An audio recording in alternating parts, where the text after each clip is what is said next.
Selamat malam saudara sekalian, selamat berjumpa di dalam renungan tengah minggu. Mari kita berdoa. Bapa di surga, kami mohon ya Tuhan, hikmat-Mu Kau berikan kepada kami sehingga kami mengerti kehendak-Mu dalam kehidupan kami untuk belajar taat kepada firman-Mu. Kami mengucap syukur Tuhan karena Engkau Allah tidak pernah tinggalkan kami. Dalam nama Tuhan Yesus kami berdoa dan mengucap syukur. Amin.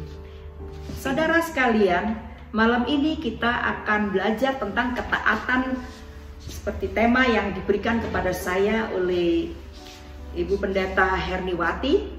Ketaatan seperti yang disebutkan oleh Pendeta John Halim dalam renungan tengah minggu lalu, bahwa ketaatan kita itu bergantung dari kepercayaan kita atau iman kita kepada Tuhan.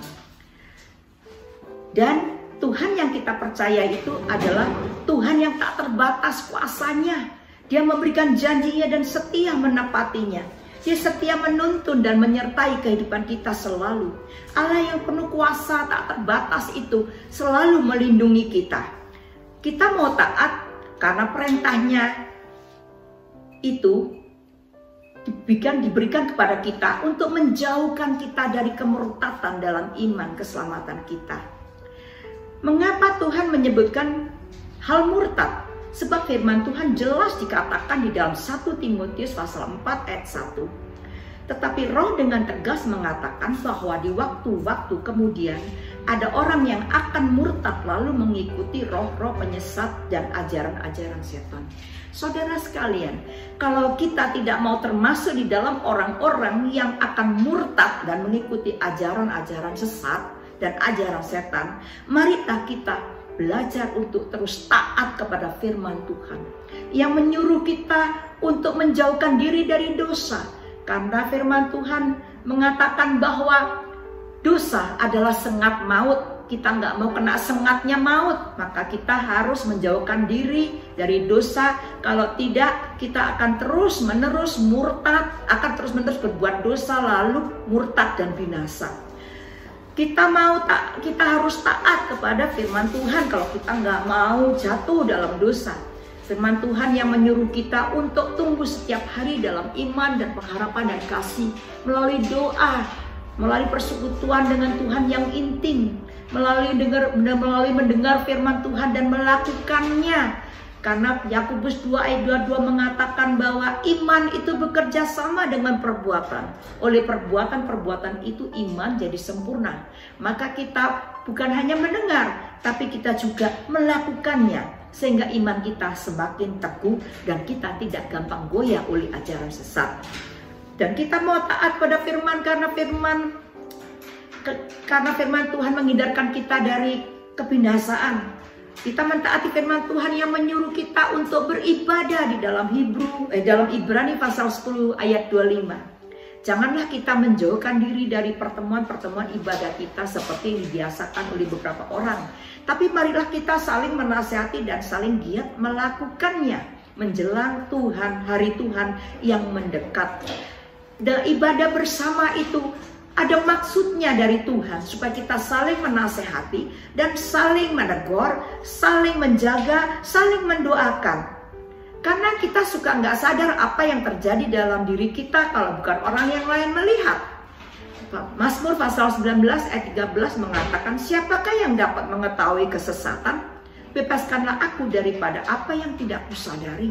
Saudara, selain kita berdoa minta Tuhan untuk menjauhkan kita dari hal-hal yang tidak kita sadari, hal-hal yang tidak baik, dosa yang tidak kita sadari. Kita perlu teman seiman, yaitu teman-teman dalam ibadah bersama untuk saling menguatkan dan saling menegur, saling menasehati.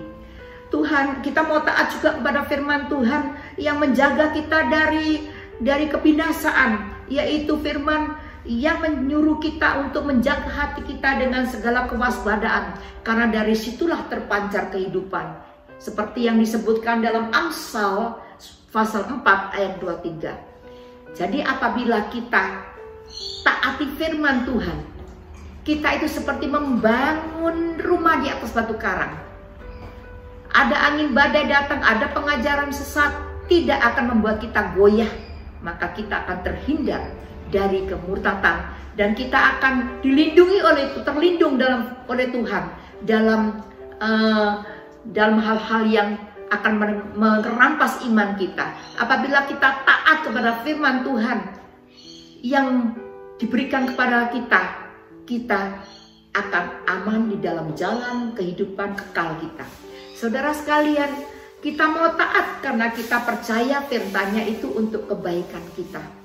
Di dalam Amsal 13 ayat 13, siapa meremehkan firman, ia akan menanggung akibatnya.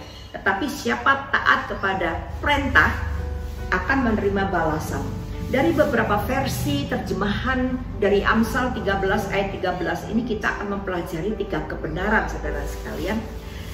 Kebenaran yang pertama ialah ketaatan kepada firman Tuhan meskipun disertai pikul salib dan menyangkal diri akan mendatangkan upah dan hadiah mujizat dari Tuhan. Di dalam Amsal 13 ayat 13 dikatakan siapa taat kepada perintah akan menerima balasan. Di dalam terjemahan bahasa Indonesia sehari-hari, menerima balasan itu diterjemahkan mendapatkan upah, saudara. Nah, kita akan melihat kebenaran firman Tuhan ini yang terbukti dalam kehidupan seorang wanita bernama Hana. 1 Samuel pasal 1 ayat 7. Demikianlah terjadi dari tahun ke tahun, setiap kali Hana pergi ke rumah Tuhan, Penina menyakiti hati Hana, sehingga ia menangis dan tidak mau makan. Hana direndahkan selalu oleh Penina, madunya itu. Saudara sekalian, Hana ini seorang wanita yang mandul. Suaminya ambil perempuan lain lagi dan punya anak. Nah, setiap tahun mereka mengikuti firman Tuhan untuk pergi ke rumah Allah. Waktu itu masih berupa kemah, sementara ditaruh di tempat bernama Silo. Waktu itu belum ada bait Allah, Daud belum lahir, Salomo belum lahir. Kemudian setiap kali mereka ke sana, Penina suaminya itu membagi makanan dari korban persembahan. Nah, si Hana hanya dapat satu bagian, sedangkan madunya itu, yaitu Penina, dapat banyak karena punya anak. Dan selalu Penina menyakiti hati Hana, nyindir dan sebagainya, merendahkan, menghina, dan meremehkan. Hana selalu sedih hatinya. Tetapi satu hal yang menarik, saudara sekalian, bahwa sekalipun keadaannya seperti itu menyedihkan bagi Hana, tapi Hana dari tahun ke tahun ikut suaminya pergi beribadah ke rumah Tuhan. Hana sekalipun tahu tahun ini aku sudah dihina, aduh udah hampir lagi pergi ke rumah Allah tahun ini, tahun berikutnya ini aku tahu pasti akan dihina lagi, tapi dia tetap taat pergi untuk beribadah, taat kepada perintah Tuhan untuk beribadah, taat kepada suaminya untuk pergi bersama-sama beribadah sekeluarga. Tahun demi tahun Hana semakin disakiti, tapi semakin dia tetap setia dan taat. Dia tahu dia akan disakiti, nangis-nangis, dia tetap taat firman Tuhan, pergi beribadah. Saudara sekalian, dan akhirnya dari ketaatan Hana ini Tuhan memberikan dia upah, mujizat, hadiah mujizat, seorang anak lahir bagi Hana. Dan anak ini menjadi orang terkenal, yaitu Samuel, yang mengurapi 2 raja besar dari Israel. Saudara sekalian, seperti halnya Hana, kita nggak tahu masa depan kita gimana, kita nggak tahu apa yang terjadi, tetapi kita harus taat kepada Tuhan. Kita tetap milih harus taat, sekalipun nggak enak, sekalipun mikul salib, sekalipun menyangkal diri, karena kita percaya kepada Tuhan yang tidak pernah meninggalkan kita. Meskipun di dalam ibadah di gereja kita mungkin dikecewakan oleh beberapa orang, kita tetap setia setiap minggu datang beribadah, karena Tuhan mau mengerjakan di dalam diri kita sukacita yang sempurna.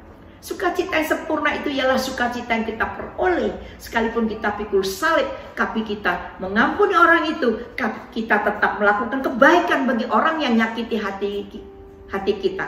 Meskipun kita nggak tahu apa hasilnya, tapi kita ada damai sejahtera dan sukacita dari Tuhan. Dan pada waktunya nanti kita akan melihat perkara yang Tuhan lakukan dalam kehidupan kita dan dalam kehidupan orang yang nyakiti kita. Kita akan menjadi saudara seiman yang saling mengasihi. Saudara sekalian, kemudian kebenaran kedua dalam Amsal 13 ayat 13.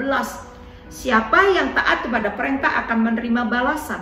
Menerima balasan dalam bahasa Indonesia sehari-hari, terjemahan dalam bahasa Indonesia sehari-hari, penghargaan.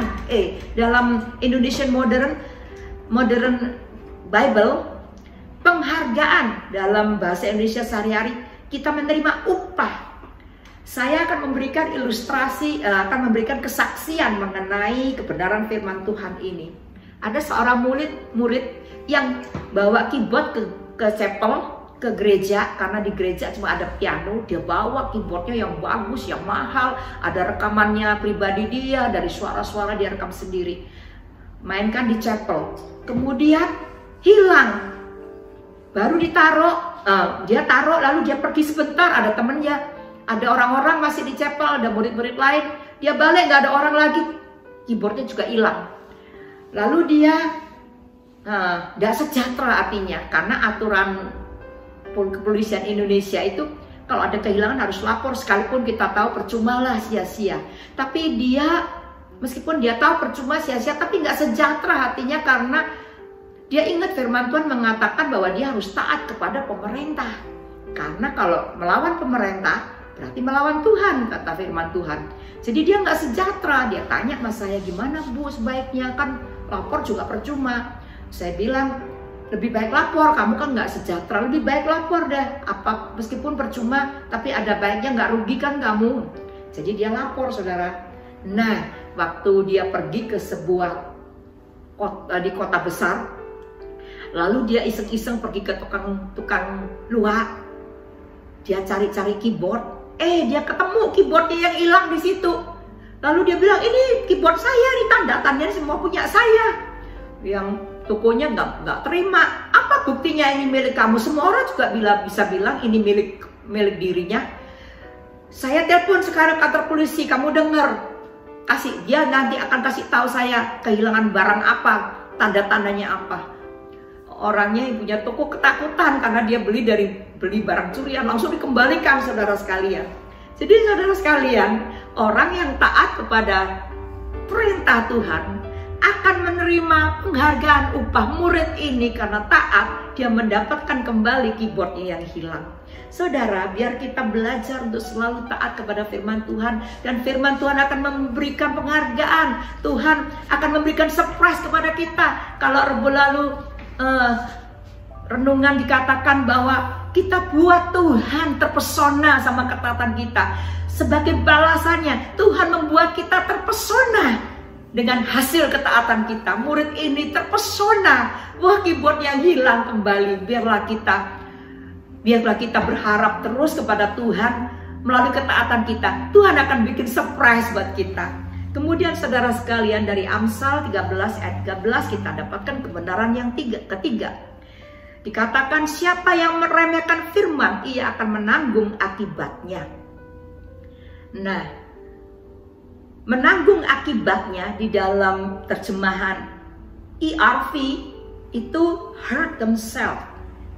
Dalam bahasa Indonesia sehari-hari, Alkitab diterjemahkan mencelakakan diri. Kemudian menanggung akibatnya dalam Good News Bible, asking for trouble, for problem, mendatangkan masalah kalau meremehkan firman Tuhan. Kemudian di dalam ESV, nah ini dikatakan destruction on himself, kerusakan bagi diri sendiri. Gawat ini saudara sekalian. Oleh sebab itu mari kita terus taat kepada firman Tuhan. Di dalam menerima balasan, nah siapa taat kepada perintah akan menerima balasan. Di dalam Good News Bible, kalau taat kepada perintah, you are safe, kita jadi aman. Kita lihat kebenaran firman ini dalam peristiwa juga sekolah Alkitab lagi. Di sekolah Alkitab ada aturan kalau pergi pelayanan weekend harus 2 laki 1 perempuan atau 2 perempuan 1 laki, dan tinggalnya nggak boleh serumah. Naik naik kendaraan umumnya juga nggak boleh naik satu kendaraan umum, jadi pisah.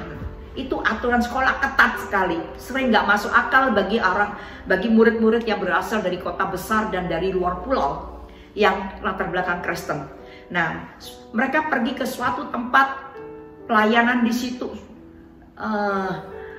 tinggal di satu rumah kosong, punya jemaat, mereka bikin buat persekutuan untuk beberapa orang yang sudah percaya. Kemudian murid yang laki ini tinggal di rumah jemaat, jadi pisah rumah tempat tinggalnya. Dan daerah itu tidak suka kepada mereka akhirnya, karena beberapa orang mendengar berita Injil dan bergabung sama mereka. Jadi mereka ngawasi terus. Saudara, di Jawa Timur tuh ada aturan yang namanya kawin hansip. Artinya begini, kalau ada laki-laki datang ke rumah seorang perempuan, gak ada siapa-siapa dan gak ada hubungan darah antara perempuan dan laki-laki ini, kalau sampai jam 12 malam dan sering datang begitu, ini pacaran. Sudah jam 12 malam digerebek, disuruh kawin supaya gak malu kampung kan, supaya nama baiknya gak rusak. Itu namanya kawin hansip, digerebek. Nah, dua murid perempuan sama satu laki ini udah diawasi, saudara, diamati, mau dicari kesalahannya. Nah, suatu ketika udah lagi tidur jam 12 malam lebih, digerebek, saudara sekalian, diperiksa, semua orang sekampung datang di rumahnya, diperiksain, dicari mana laki-laki itu, sembunyikan di mana sama kamu, udah lari enggak? Mereka bingung, laki-laki yang mana? Lalu akhirnya ketahuan bahwa laki-laki itu tidak pernah tinggal di serumah di situ, dia tinggal di rumah jemaat. Jadi saudara sekalian, tidak terjadi kawin hansip, digerebek sama sekampung, mau dipermalukan mereka karena sudah nggak disukai karena memberitakan berita kesukaan. Kemudian murid-murid ini berkata, untung kami taat, kami nggak ngerti, kami kan ada yang dari luar pulau, ada kota besar, kami nggak pernah dengar begini-begini, digerebek, itu kawin hansip.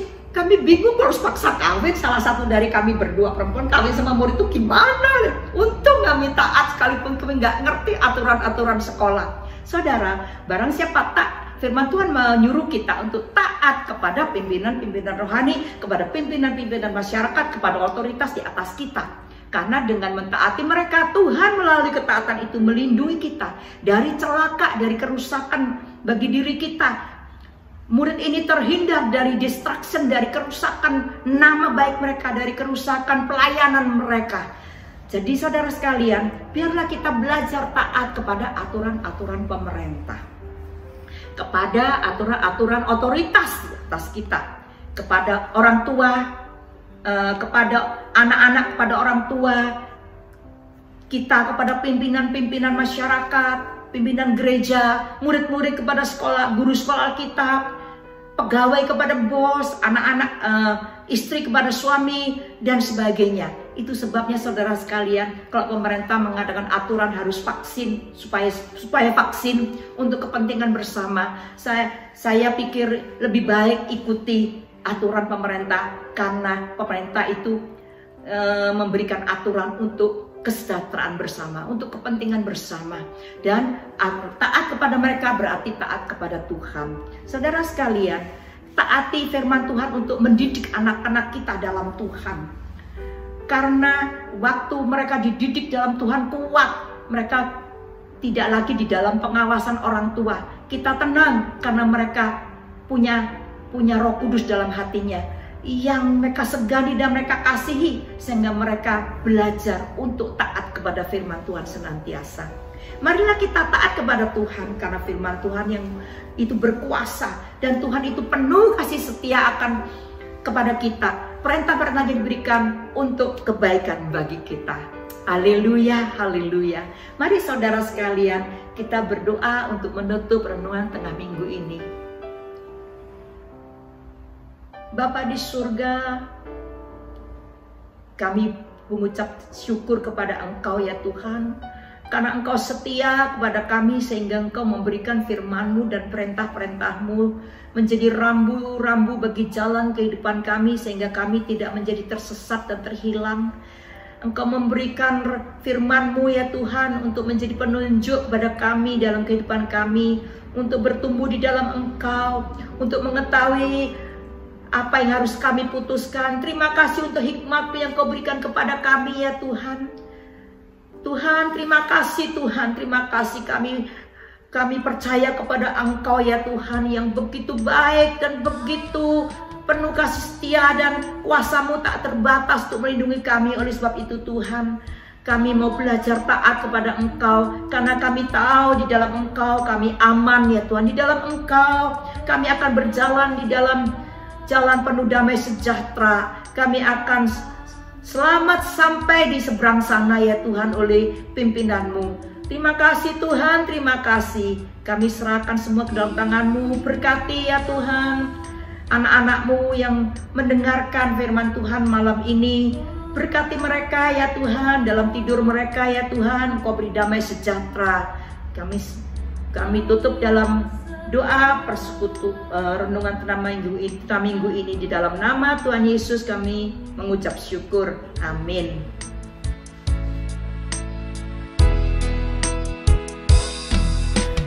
Perlindunganku, ku pertahanan, kepaksaanmu yang melingkupiku. Engkau yang meluputkan ku dalam kesesatan,